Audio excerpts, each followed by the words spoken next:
STF और SIU की एक टीम बनाई गई जिनके द्वारा विभिन्न जगहों पर रेड छापामारी की गई। रेड छापामारी में वहाँ पर राहुल सिन्हा नाम के एक अभियुक्त पकड़ाए जिनके पास से एक सेमी ऑटोमेटिक पिस्टल और 12 जिंदा कारतूस बरामद हुआ। समय रहते अगर इस पर कार्रवाई नहीं की जाती एसटीएफ और एसआईयू के द्वारा तो एक बहुत बड़ी घटना को अंजाम देने में सफल हो जाते, परंतु पटना पुलिस और एसटीएफ के सहयोग से इस बड़ी घटना को रोक लिया गया। नमस्कार, न्यूज फॉर नेशन देख रहे हैं आप। मैं हूं अनिल। बिहार में अपराधियों पर नकेल कसने की कार्रवाइयां लगातार जारी है।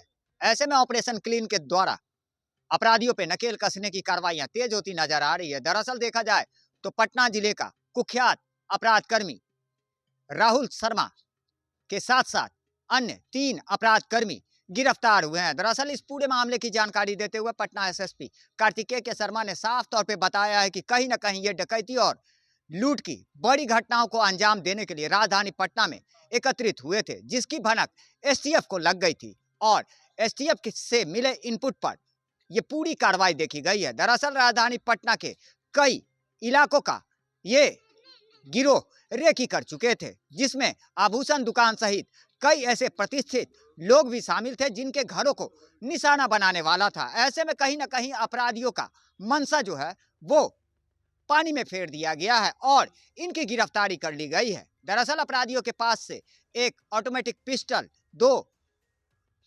मैगजीन, 12 जिंदा कारतूस और साथ ही साथ इनसे काफी इनपुट भी पटना पुलिस को मिला है। दरअसल जेल से पूरी यह साजिश रची गई थी और पटना को कहीं ना कहीं अपराध की घटनाओं से दहलाने का पूरा इंतजाम इन अपराधियों के द्वारा किया गया था, जो कि जेल से पूरी साजिश रची गई थी। दरअसल घटना की अगर बात करें तो डकैती और लूट जैसे बड़ी वारदात को इन्होंने अंजाम देने की मंशा बना रखी थी, जिसे कि पटना पुलिस ने पानी फेरा और इन्हें एसटीएफ की मदद से गिरफ्तार किया है। फिलहाल इस पूरे मामले की जानकारी देते हुए क्या कुछ कह रहे हैं पटना एसएसपी कार्तिकेय शर्मा, आइए सीधे सुनवाते हैं। कंकड़बाग थाना को एक सूचना प्राप्त हुई थी कि उनके थाना क्षेत्र में एक बड़ी वारदात को अंजाम देने के लिए कुछ अपराधकर्मी इकट्ठा हो रहे हैं।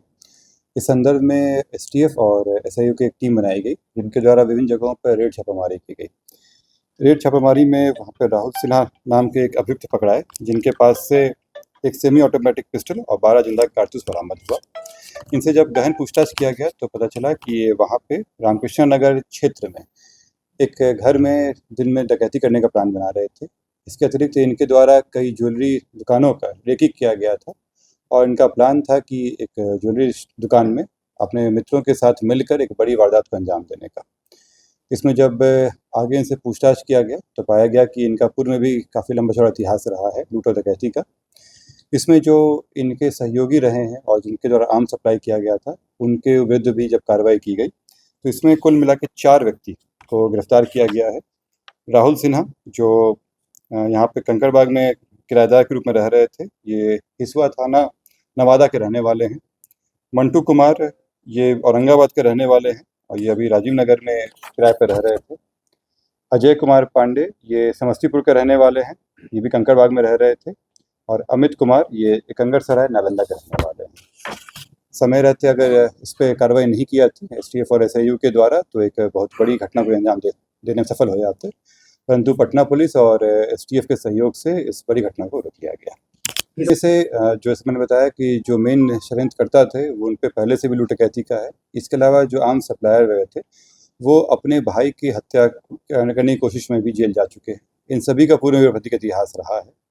अभी कुछ लोग और बाकी हैं इस पूरे षड्यंत्र में, उनको भी जल्दी गिरफ्तार कर लिया गया। 4 गिरफ्तार हो गए हैं, 2 व्यक्ति बाकी हैं। राहुल सिन्हा करके हैं सभी तो अलग अलग जिले के। ये सभी चूंकि यहाँ पे आप बताया था मैं आप लोगों को कि ये पटना में किराया लेकर रह रहे थे और पूर्व में भी इनके द्वारा इस तरह का कार्य किया गया है, इसलिए पूर्व में भी इनके द्वारा आपस में बातचीत होती थी और इसी क्रम में ये लोग प्लान बना रहे थे। अंतर जिला गिरोह या सिर्फ पटना में क्रम करते? ये आप लोग देख सकते हैं कि अलग अलग जगह के रहने वाले हैं और इन लोगों के द्वारा छोटी मोटी अपराध कई जिलों में किया गया है।